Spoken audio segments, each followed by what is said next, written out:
Today we launch our new publication, Funny English, Errors, Insights, Illustrated.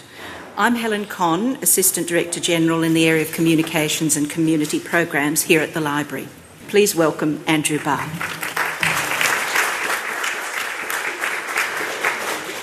Thank you very much, and good morning, ladies and gentlemen. Can I begin by acknowledging that we're gathered on the lands of the Ngunnawal people and to pay my respects to elders past and present. Can I welcome my friend and colleague Andrew Lee, the member for Fraser, Senator Gary Humphries, Alistair Coe from the Legislative Assembly, Mr Warwick Cathro, the Acting Director General of the National Library, Ms Helen Conn, and indeed all the staff of the Library, and most importantly to welcome Troy. And thank you all for taking a moment out of your busy day to be here to mark this important occasion. Can I say it's a great pleasure to be here at the National Library on the day that marks World Teachers' Day and at the end of Children's Week to launch a wonderful book. I do believe it is appropriate that we have this launch here. The National Library is central to the Australian story, a place that collects and preserves and provides access to Australia's knowledge bank. The documents that together tell the story of our great country. The National Library is simply an information goldmine for all Australians, in particular teachers and children who sit in their classes. Now, ladies and gentlemen, the English language is a wonderful vehicle for clearly passing ideas between individuals. But can I say, as someone who's speaking a lot, it is complex and it can occasionally trip us up. So when Troy invited me to launch his book, I was pondering for a moment, now why choose me, Troy? Is it, and I was thinking, at around the time I think I'd completed an absolute howler that was on the front page of the Canberra Times, and of course only in this city would it provoke letters to the editor, but I will return to that later on. In politics, words and their intended and often their perceived meanings are everything. Now, who amongst us has not misspoken or miswritten? Political terms, one of my favourite, and I think the first port of call for political misspeak is, of course, former US President George Bush. There are many, many examples of the former presidents, shall I say, mangling of the English language. My favourite is this quote: "Our enemies are innovative and resourceful, and so are we. They never stop thinking about new ways to harm our country and our people, and neither do we."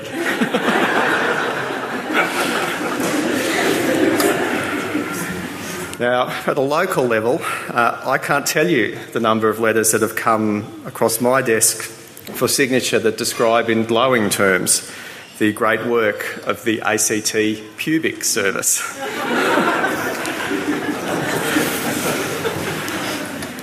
It's often perhaps the most famous of political exchanges in the Australian Parliament is one that allegedly occurred between Doug Anthony and former Prime Minister Gough Whitlam, a debate about rural affairs where Doug Anthony referred to his position as a country member.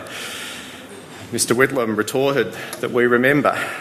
Ladies and gentlemen, scour the Hansard, and I have. I've never actually found this exchange, and it dates from an earlier and more polite time, so it may have been erased. It may never have happened.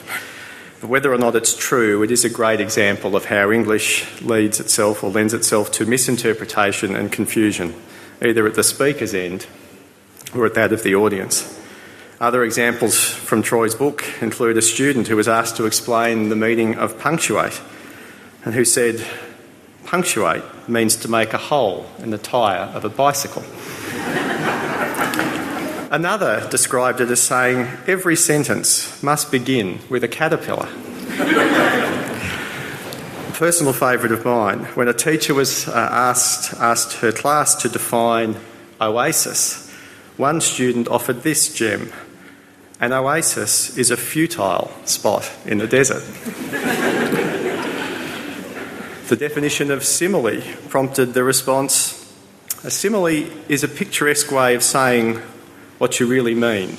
such as calling your mother an old trout. Probably not one to try at home. Ladies and gentlemen, the English language has changed considerably over time. A term I'm particularly familiar with is gay. The popular usage of this word is now, of course, very different to perhaps what it was in the last century.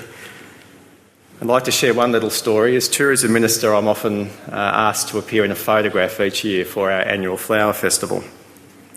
And I'll recall the look of horror on a particular photographer's face when he suggested that, no, Minister, I think you'd be better off photographed over here with the pansies.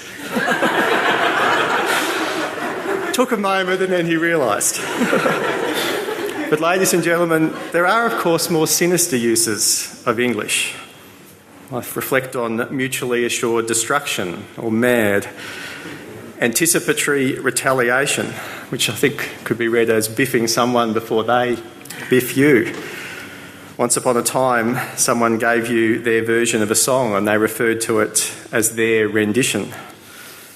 I think of the Pacific solution. I think of collateral damage, terms to cleanse for public consumption, those things that governments perhaps would rather not talk too much about. So there is a serious message beneath the substance of this very enjoyable and amusing book, Funny English Errors and Insights. I'd like to congratulate Troy for compiling this work, and I know he's delved into the collections, especially the digital collections of the National Library, to find the gems that he writes about. In addition, the book includes more than 30 photographs from the library's picture collection.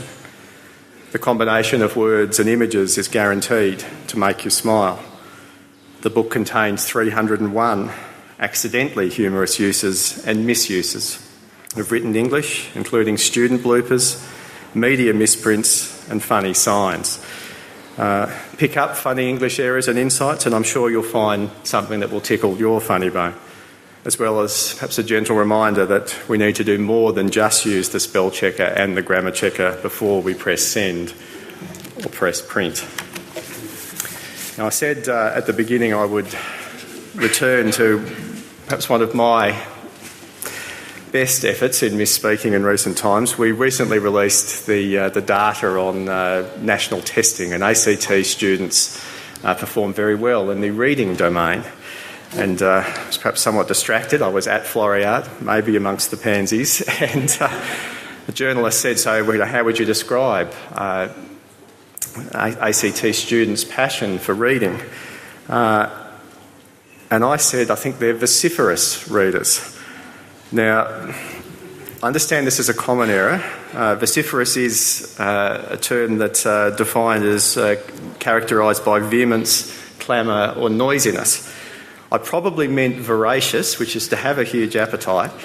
But in my defence, I think anyone who has seen a primary school aged boy read an Andy Griffiths novel would know what I mean by vociferous reading. And I also suspect that anyone who picks up Troy's book will know what I mean by vociferous reading. You can't help but laugh, you can't help but have a chuckle. So Troy, congratulations to you, to the National Library for creating a book that brings both joy to readers and encourages us all to think about how important it is to write well and to communicate clearly. I'm delighted this morning to launch Funny English Errors and Insights. Thank you very much.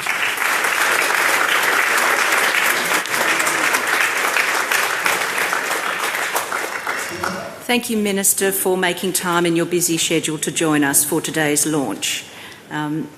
Listening to that business about being called a trout, I have been called many things by my 15-year-old daughter, but trout is not one of them yet. The author, Troy Simpson, is well qualified to produce a publication like Funny English Errors and Insights. A graduate of the Australian National University College of Law, he is also a columnist, consultant and author of several published works. Troy's very popular website, and growing in popularity from what he tells me, writebetterenglish.com, attracts many visitors who are seeking to improve their English skills and enjoy things at the same time. And Funny English and Errors and Insights is the result of Troy's commitment to wanting to promote good writing. Please welcome Troy Simpson.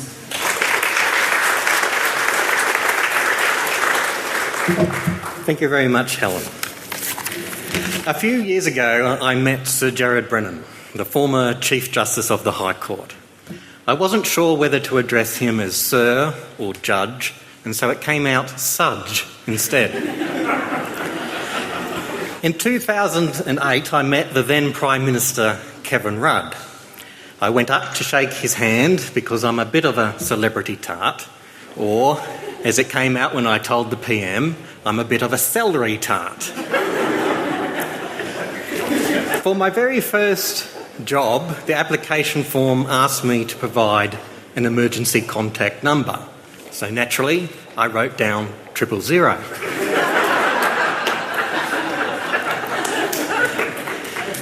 Now, it may be said that it requires someone of very little skill to produce a book of bloopers like Funny English Errors and Insights. Well, as I think these examples demonstrate, I meet that qualification perfectly. And as a fully qualified blunderer myself, I have licence to mention the blunders of others. For example, on page 59 of this book, there appears this extract from a student newspaper. It says, "It was incorrectly reported last Friday that today is T-shirt Appreciation Day. In fact, it is actually Teacher Appreciation Day." Now, this quote is particularly apt, given that today is actually World Teacher Appreciation Day. And teachers can transform lives. Politicians can transform lives too. And even though we don't have a World Politicians Appreciation Day, there are a few politicians here this morning who I'd like to thank. First and foremost, I thank the Minister, Andrew Barr, for launching this book and for his kind words. I also thank some of your federal and local colleagues who are attending here today, Andrew Lee, Senator Gary Humphries and Alastair Coe.